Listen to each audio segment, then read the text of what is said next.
19 Mayıs Atatürk'ü anma Gençlik ve Spor Bayramı'nın 100. yılı yaklaşmakta.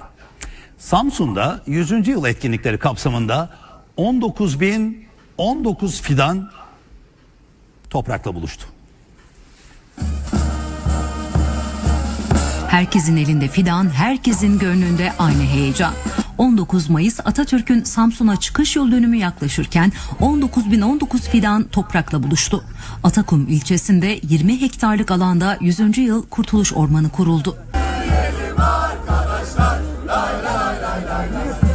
Önce 4 dönümlük alanda Türkiye haritası oluşturuldu. 81 ilden gelen öğrenciler kendi şehirlerinin bulunduğu koordinatlarda hazır bekledi. Fidanlar ilk başta sembolik Samsun, Ankara, Amasya, Erzurum ve Sivas noktalarına dikildi. Topraklar da yurdun dört bir yanından getirildi. 100. yıl etkinlikleri kapsamında 81 ilden gelen topraklar Samsun'da fidanlara hayat veriyor.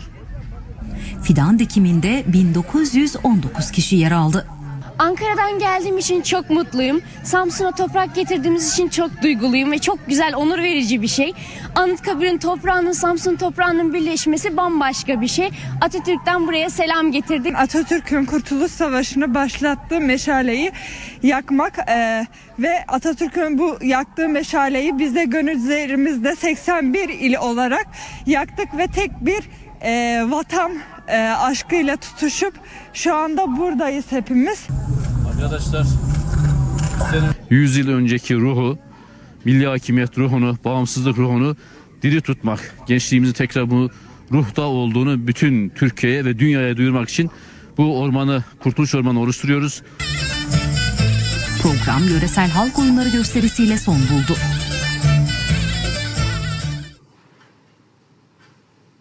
19.019 fidan